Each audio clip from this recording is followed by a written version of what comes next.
Good morning. You're on IPL Radio with Geoff Stewart. I'd like to introduce to you a special guest from Football West, Juan Propato. Welcome. Thank you, man. Good day. How are you? I'm well. Tell us a bit about yourself. How did you come to Australia from Argentina, New Zealand?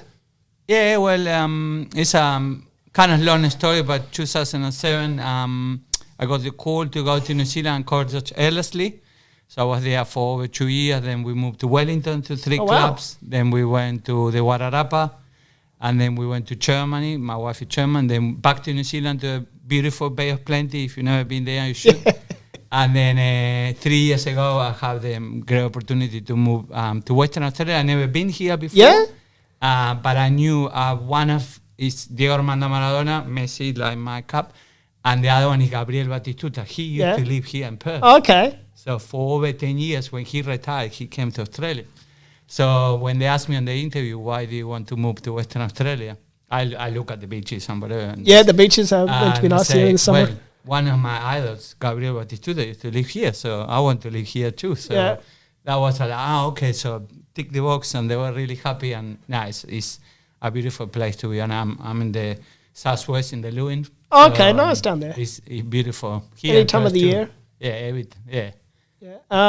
So what's your role in Football West, encouraging people with disabilities to take up the game of football, soccer? Yeah, so my role is about, so I'm in charge of the Lewin community that is from Cape to Mara River, and it's about coaching development, coaching education, player development, keep the game growing, inclusive, and it's really that, and like we were talking off the radio about, and people understand it that these days, in the old past, you do this way and you do like that. Yeah.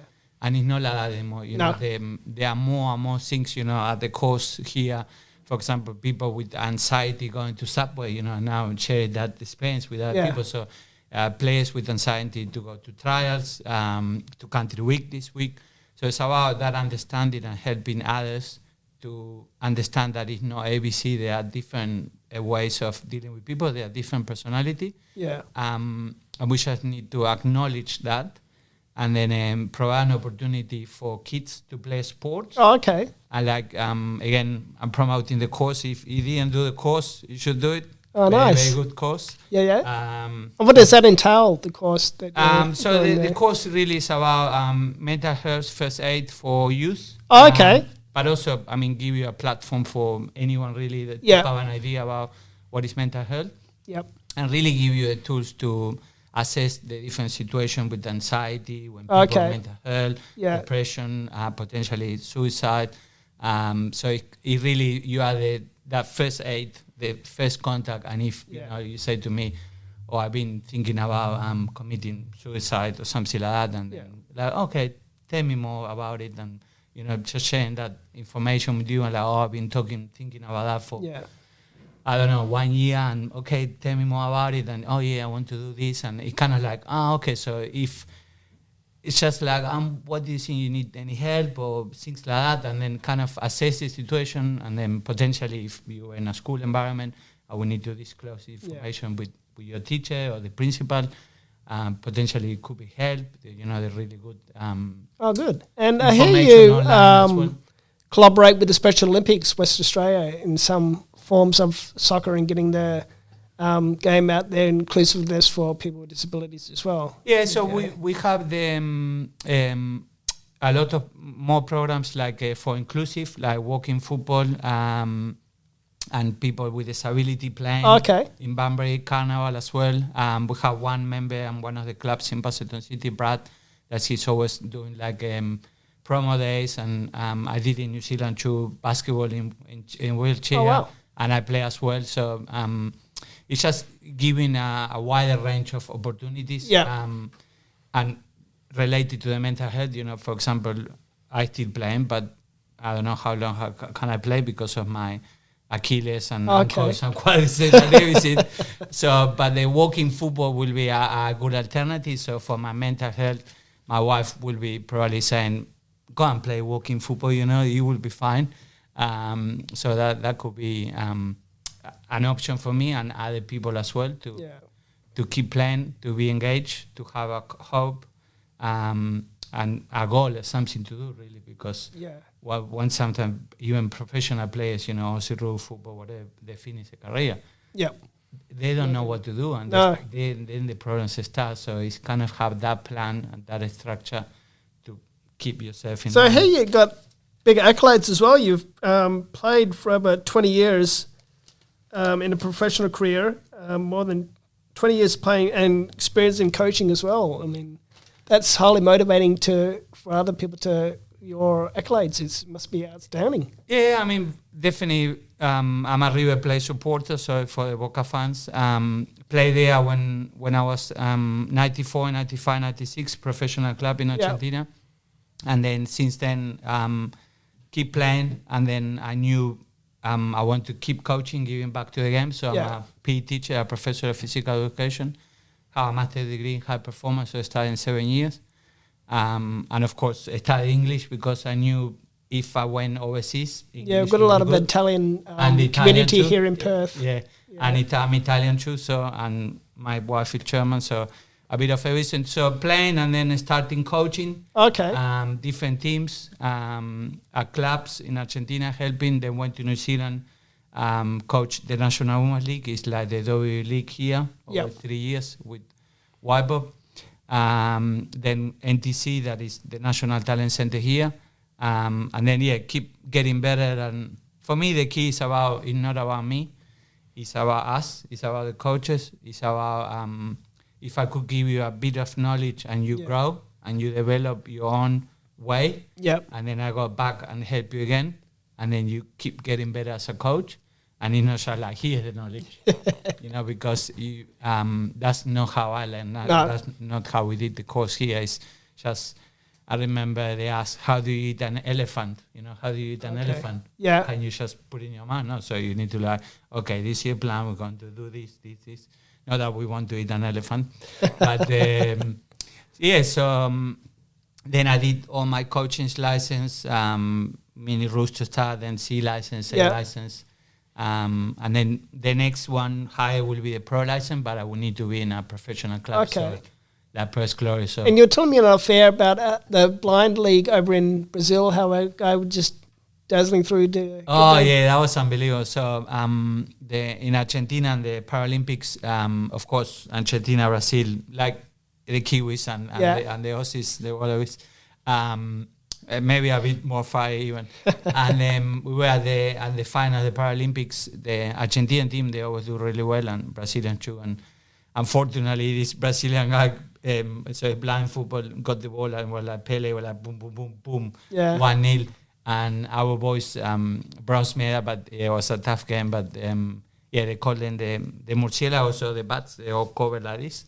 And everyone is really behind. So it's good to see, even, here in Australia, at the supermarket, people with disability or Toyota or whatever, promoting that, because, again, it's the game and sport and society for everyone. So the more inclusive we are, the more we know, like I say about the course I did here, it's better because we just need to give an opportunity. That's what they need, and hope. And what's would there be like upcoming carnivals or something for like Special Olympics, or together with the A League or W League to incorporate that together? Yeah, I mean, the main season is like winter. And then potentially could be over summer, a Paralympic or something like that with disability. I will need to talk to Brad down in Basildon. He kind of in charge of that area.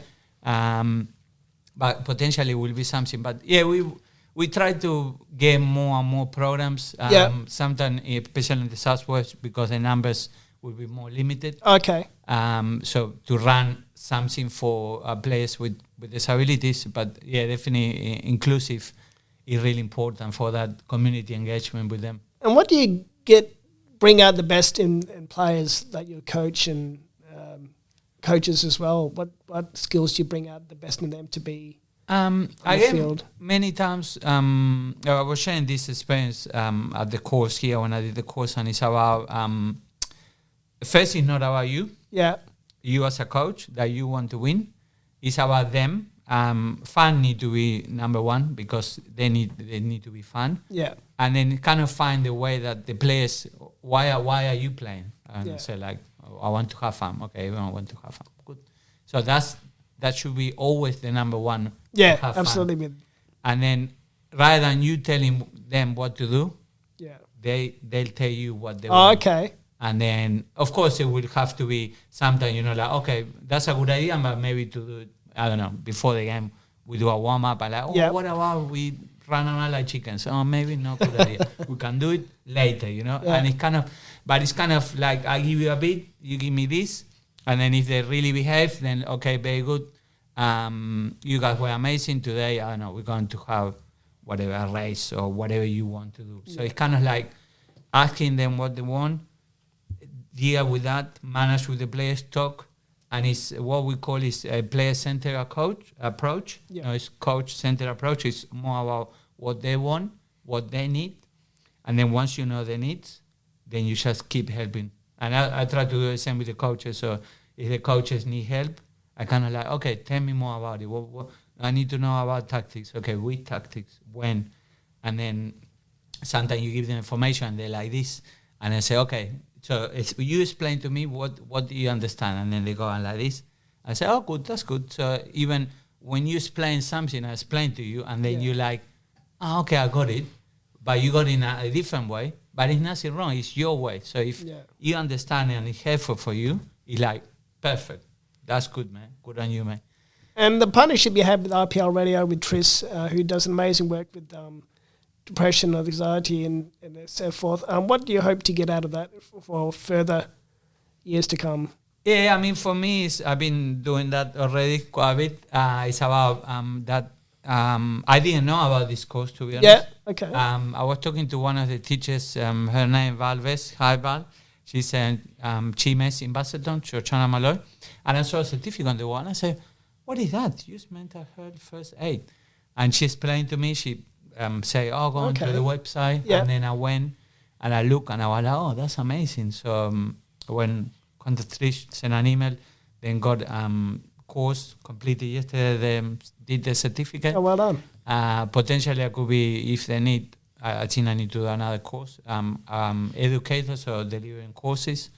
But it's really that awareness of people be able to help. Yeah. And especially those situations when a borderline, when, unfortunately in Western Australia we have the highest suicide rate in youth in Australia. So it's just helping more and more people to be aware, be that first contact, be that first aid, and then just multiply that by other people that they are aware. It is help out there. There are courses, there are resources behind Blue and other websites.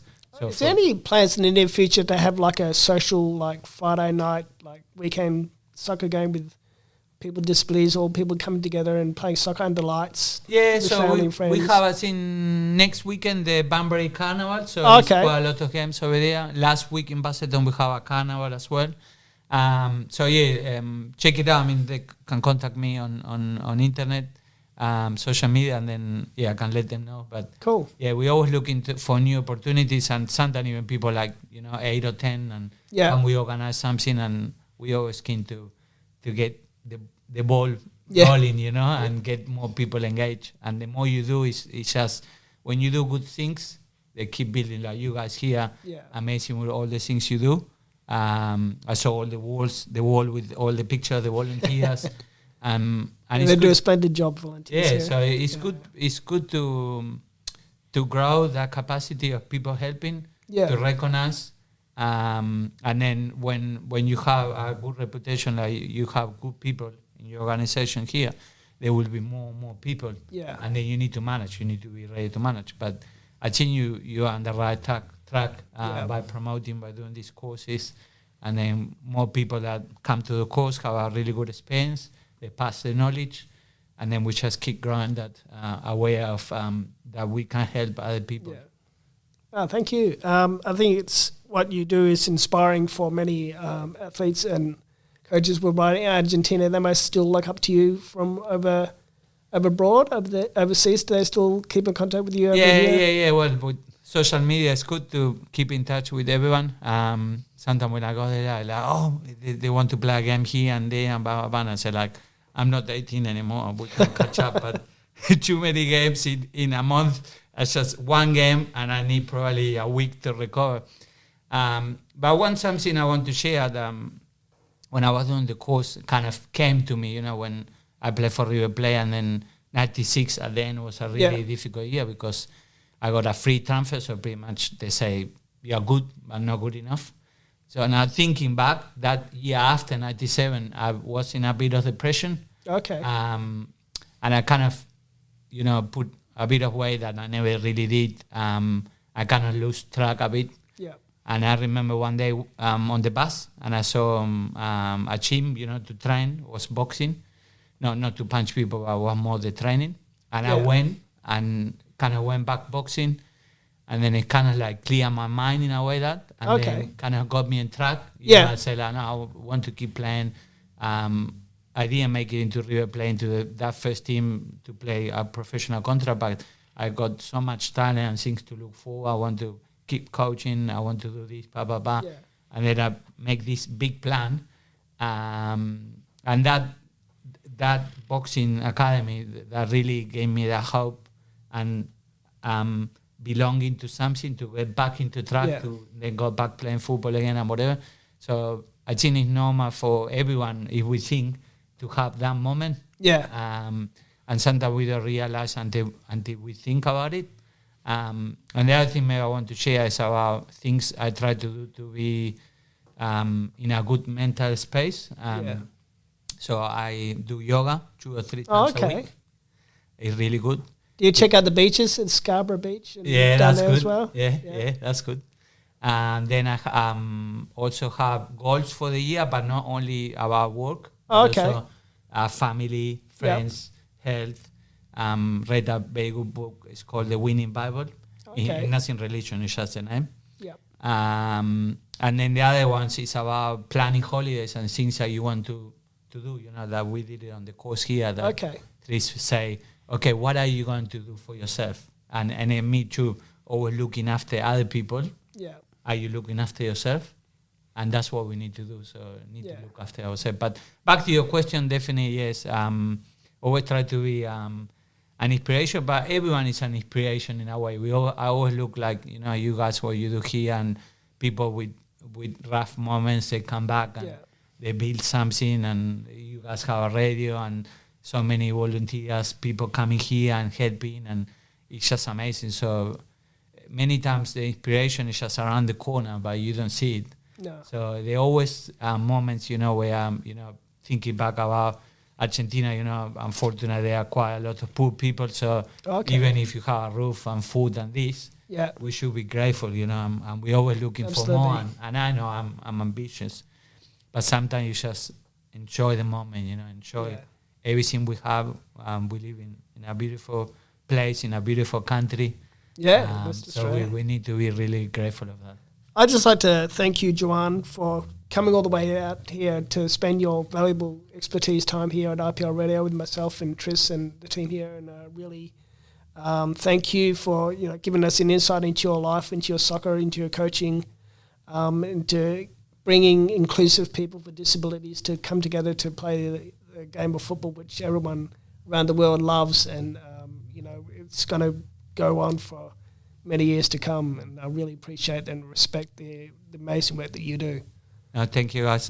Thank you again, and well done of you. Thank you. All of you guys. Keep it up, the good work, and I'm here to help. So if anyone wants to reach out, and once again, truly recommend the course. So from my heart, thank you. No worries. Thank you. Thank you, everybody.